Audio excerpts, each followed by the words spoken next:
Votre invité à présent dans la grande interview en direct sur Boursorama, c'est Patrick Martin, président délégué du MEDEF. Bonjour. Bonjour. Merci d'être avec nous sur Boursorama. Je voyais que le patronat européen avertissait que ces prix élevés du gaz et de l'électricité menaçaient la survie de milliers d'entreprises en Europe. Est-ce que c'est un sujet que nos pouvoirs publics, là je pense à la France, prennent suffisamment au sérieux pour vous ? Je voudrais commencer par confirmer la réalité de cette situation et qui n'impacte pas que les industries dites énergo-intensives. Voilà. Je vous cite juste deux exemples. Le cas d'une entreprise du textile, Dixon Constant, qui vient d'investir 70 millions d'euros dans le Nord, créer 100 emplois, et dont la facture énergétique, globalement, passerait de 3 millions à 19 millions d'euros, mettant l'entreprise en perte. x6, mais c'est juste ingérable en plus. C'est ingérable. Ce que vient d'annoncer la Fédération des commerces et de la distribution, comme quoi si elle répercute l'intégralité des hausses de coûts énergétiques à venir, il faudra qu'elle augmente les prix de 15% dès le début de l'année prochaine. Donc ça touche absolument tout le monde.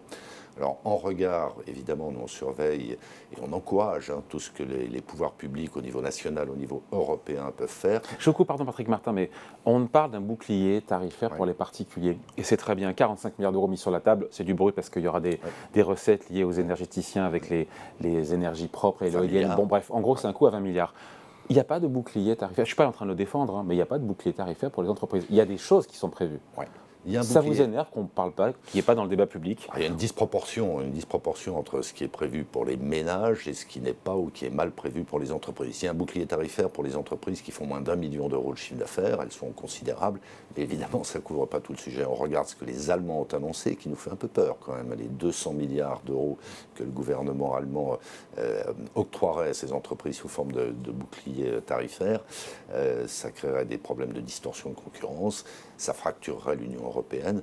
Il faut qu'on arrive à un bouclier en s'inspirant de ce que les Espagnols et les Portugais ont obtenu d'ailleurs par dérogation de la part de la Commission européenne. Il faut qu'on ait un bouclier. Sur le prix de l'électricité. Sur le prix du gaz servant à la production d'électricité. Oui. Donc par contagion, ça permet de régler essentiellement le problème. Ça a un coût. C'est quand même énervant de voir que les Espagnols et les Portugais, pardon pour nos voisins, mais ont réussi à décrocher une dérogation qui les met pour partie à l'abri de ce choc énergétique, là où nous on se le prend plein fouet. Et qui crée d'ores et déjà des distorsions de concurrence. J'évoquais le textile, c'est flagrant. Il y a des entreprises françaises qui, dès à présent, perdent des parts de marché au bénéfice de leurs concurrentes ibériques.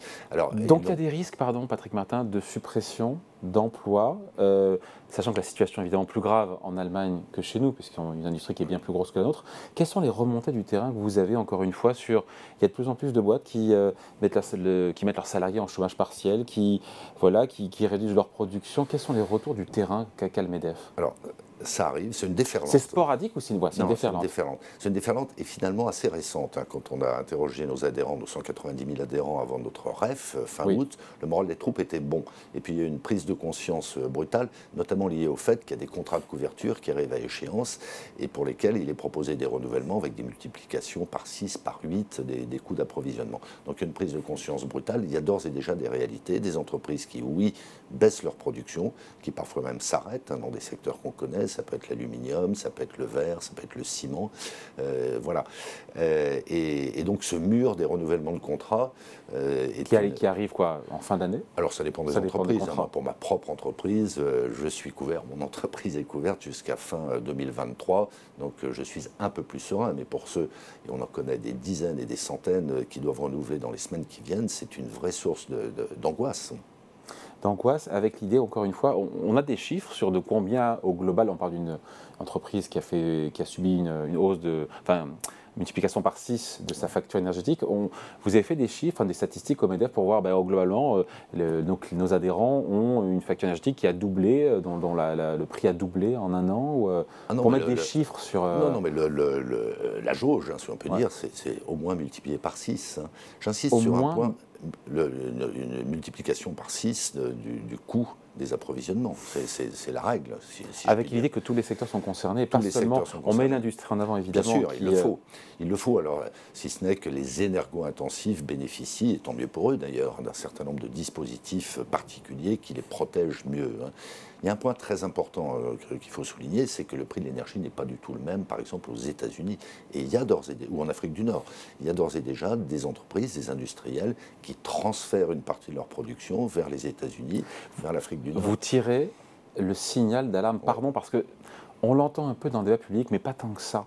Ouais. L'urgence de la situation. L'urgence. On peut quantifier le nombre de boîtes, encore une fois, qui vont mettre leurs salariés en chômage partiel, qui vont se retrouver peut-être avoir tous leurs bénéfices mangés, ou voir faire des pertes, ou voilà. On ne le sait pas sincèrement à ce jour, mais je le redis, on a des remontées massives de la part de notre réseau, on a des alertes directes, le cas que j'évoquais. Et ils vous disent quoi donc facture d'énergie ingérable? Ils nous disent faites le maximum auprès des pouvoirs publics pour instaurer ce bouclier tarifaire. Qui n'existe pas. Il n'y a pas de bouclier tarifaire aujourd'hui. Non, alors, il y a des aides. Il faut qu'on rentre un peu dans le détail. Il y a ce qu'on appelle les quotas AREN qui ont été augmentés, c'est-à-dire 120 TWh dorénavant d'électricité produite par EDF et qui sont à un prix de 56,20 € précisément et qui sont répartis auprès des clients avec parfois une forme d'opacité de la part de certains distributeurs, notamment alternatifs. Mais ça ne couvre pas et de loin l'ensemble des besoins, en l'occurrence en électricité, des entreprises françaises. Donc, parce que Bercy, en même temps, a promis d'élargir les conditions d'accès aux aides pour les entreprises. Ouais. On en est où? Est-ce que l'assouplissement est sérieux? Parce que le dispositif qui existait en début d'année, je crois qu'ils avaient mis en crédit 3 milliards d'euros et finalement qu'il n'y a que 500 millions d'euros qui étaient consommés, ce qui prouve que même pas. Peu ont demandé à utiliser ce dispositif. Pour toucher une aide publique, j'ai vu, il faut que la facture énergétique représente moins de 3% du chiffre d'affaires et subir un doublement de la facture. Avec plus une de aide, 3%. Hein? Plus de 3%. Plus de 3%, j'ai dit quoi? Moins de 3%. Plus de 3% du Ouais. chiffre d'affaires. Ouais. Et subir un doublement de la facture de gaz et électricité en termes de prix, avec une aide plafonnée jusqu'à 2 millions d'euros. Ça, ce sont les nouvelles aides. Non, alors il y a 3 tranches et ça peut aller jusqu'à 50 millions d'euros. Les critères ont été assouplis, ils étaient totalement inopérants et nous on l'avait dit, moi je me souviens l'avoir dit à Bercy dès l'origine, mais bon c'est la maladie française, il y a toute une telle hantise des effets d'aubaine qu'on crée des dispositifs qui à la fin ne servent à rien. Donc là ça a été assoupli, ça ne peut pas régler tous les cas, il faut effectivement avoir un certain montant de facture énergétique. C'est-à-dire ? Et il faut avoir une dégradation du résultat. Plus de 3% du chiffre d'affaires. Et ce n'est pas le cas de... C'est pas le cas. Si on appréhende l'économie globalement, les entreprises globalement, les coûts énergétiques, les coûts énergétiques passeraient de 2 à 6% du PIB. Alors on voit bien que dans les entreprises, c'est absolument ravageur, alors à un degré ou à un autre. Parce que quand on écoute Patrick Martin, Bruno Le Maire, il nous dit désormais, toute entreprise, TPE, PME ou commerçant qui perd de l'argent à cause de la hausse des prix du gaz et de l'électricité, même si c'est sur seulement un mois, sera compensé financièrement. C'est une réalité, ça? Non, d'abord, ça serait partiellement compensé, mais c'est déjà pas mal, dans la limite de 80%, c'est sur justificatif, et c'est normal. Oui, bien sûr. Mais ça ne réglera pas et de loin l'ensemble. Donc c'est insuffisant. Les dispositifs aujourd'hui d'aide publique sont insuffisants. La solution, c'est le bouclier tarifaire. Il y a des ressources, par exemple sur le plan de relance européen, 750 milliards d'euros, il y a 200 milliards qui n'ont pas été consommés ou qui n'ont pas été Donc bouclier versés. tarifaire à l'échelle européenne. À l'échelle européenne. Et je le redis, si les Allemands font bande à part, c'est extrêmement grave à tous égards. Ça disqualifiera nos entreprises. Et alors après, ça servira à rien de parler de réindustrialisation. Non, à ce rythme, on va vers une nouvelle vague massive de désindustrialisation qui serait terrible pour les entreprises directement concernées, mais pour notre pays globalement. Donc la réponse aujourd'hui politique n'est pas à la hauteur de la gravité de la situation. Pardon, je ne veux pas donner le sentiment de noircir le truc, mais... Écoutez, il y a eu une réunion vendredi dernier au niveau de la Commission européenne. Moi-même, j'ai parlé hier avec certains responsables. Il y a une nouvelle réunion qui est programmée dans les prochains jours. Alors, il y a une espèce d'incohérence entre le rythme qu'on peut comprendre des institutions. Il faut mettre d'accord tous les pays de l'Union européenne avec des intérêts divergents d'un pays à l'autre, et puis l'urgence à laquelle est confrontée l'économie. Bon, il faut impérativement que dans les 15 jours, 3 semaines qui viennent, il y ait une décision qui soit prise et qui Sinon, soit... il y aura de la casse. Il y aura de la casse. Avec un impact sur l'emploi. Oui, il y a d'ores et déjà de la casse, pour tout vous dire. Parce que les remontées du terrain, encore une fois, il y a encore quelques semaines, montraient que l'activité tenait bien. Ouais. C'est toujours le cas, parce que c'est le paradoxe, l'activité tient, mais en même temps, elle est mangée entièrement par cette flambée des prix. Absolument. Et puis elle se dégrade quand même. Quand vous avez une entreprise qui décide de contingenter sa production, notamment à hauteur de ce que lui accordent ses contrats de couverture en énergie, ben nécessairement, vous avez une baisse de 15, 20, 30, 40% de la production. Donc on est sur une mauvaise pente. Maintenant, il n'y a pas de fatalité. Le vrai problème structurel, c'est la distorsion de concurrence avec singulièrement les États-Unis. Oui, avec un coût du gaz ou de l'énergie qui est, je crois, 5-6 fois moins cher que chez nous. Ouais, le gaz est à 35, voire 25 € le mégawatt. Voilà. Là où on est aujourd'hui, nous, on est à 600. Ouais, donc voilà. Autre sujet à voir avec vous, Patrick Martin. On a eu des ministres européens de l'énergie qui ont trouvé un accord visant à récupérer une partie des super profits des producteurs d'énergie pour les redistribuer aux consommateurs qui sont inquiets évidemment de l'explosion de la facture. Alors ce n'est pas une taxation, c'est une contribution solidaire de 33% sur les excédents de profit en 2022 et 2023. Au MEDEF, on n'y est pas favorable? Nous, on est par principe, je dirais, hostile à tout ce qui ressemble à une super taxation. Bon, le système qui a été imaginé au niveau européen, finalement, on s'en accommoderait. D'abord parce qu'il s'applique à l'ensemble des pays européens. Moi, il n'y a pas de distorsion, il n'y a pas de... Et puis, c'est 140 milliards d'euros à l'échelle de l'Europe, en termes de recettes fiscales. Non, mais si vous voulez, il y a un amendement au projet de loi de finances qui a été déposé par la NUPES, qui est un truc absolument dingue, quoi. Ça toucherait tous les secteurs d'activité, ça toucherait des entreprises à partir de 750 millions d'euros de chiffre d'affaires. C'est une extrêmement mauvaise réponse à un vrai sujet. Donc le dispositif européen, pourquoi pas? À vrai dire, il toucherait assez peu les énergéticiens français.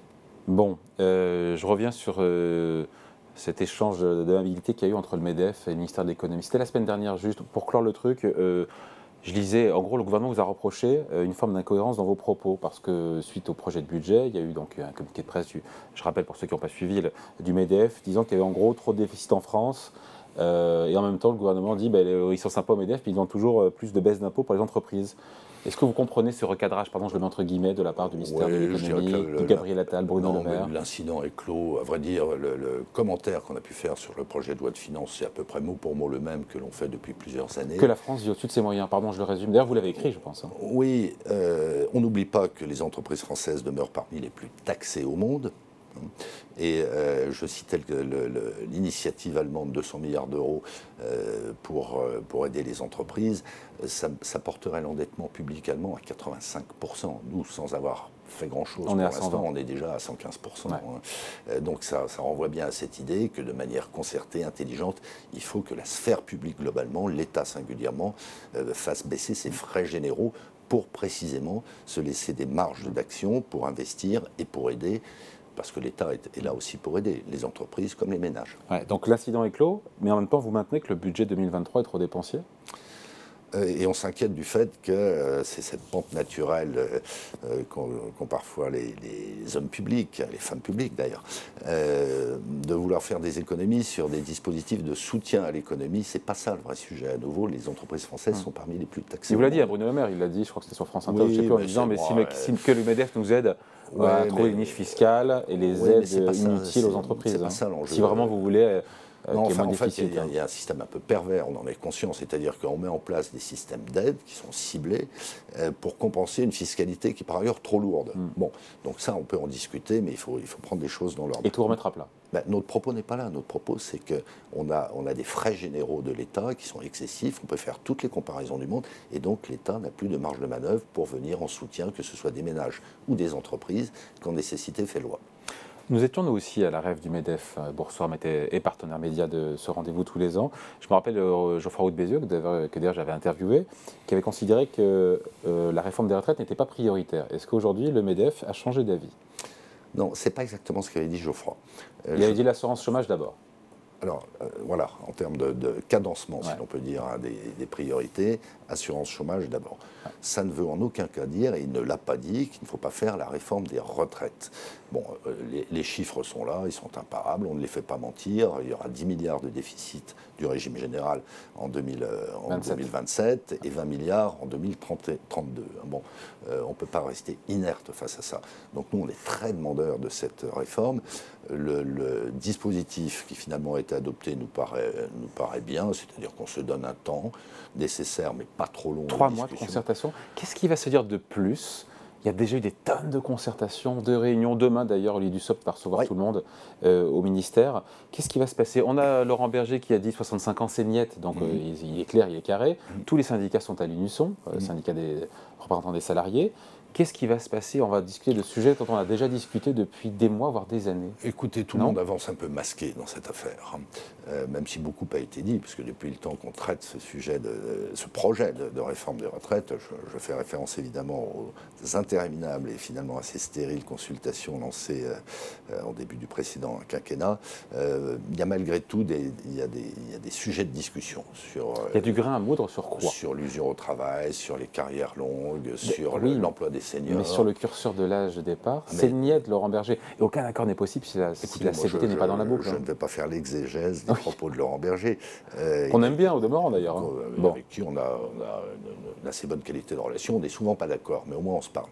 Il a dit niet aux 65 ans. Je ne fais pas d'autres commentaires. Bon. Donc vous soutenez en tout cas cette réforme des retraites et pas du bout des lèvres. On la soutient résolument. Après, il ne faut pas qu'on accouche d'une nouvelle usine à gaz. L'emploi des seniors est un vrai sujet.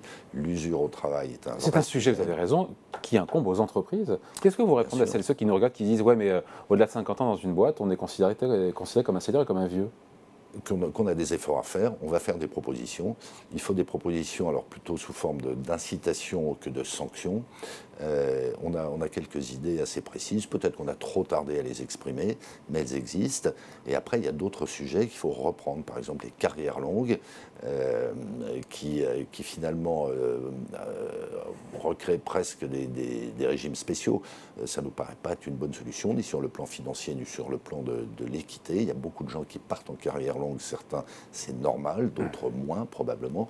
Le sujet de l'usure au travail est appréhendé de la même manière catégoriellement, alors qu'il faudrait probablement l'adresser individuellement, je veux dire par là en appréciant l'état de santé personnel de chacun.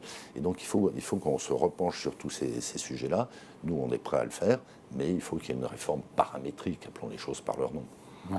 Bon, donc vous donnez sa chance à ces produits, consultations. comme dit Geoffroy. Hein ? Geoffroy dit, laissons sa chance au produit. Voilà, et on jugera dans 3 mois, chacun devra prendre ses responsabilités à ce moment-là. Absolument. Bon, merci beaucoup de passer nous voir. Patrick Martin, donc, président délégué du MEDEF, invité de la grande interview en direct sur Boursorama. Merci.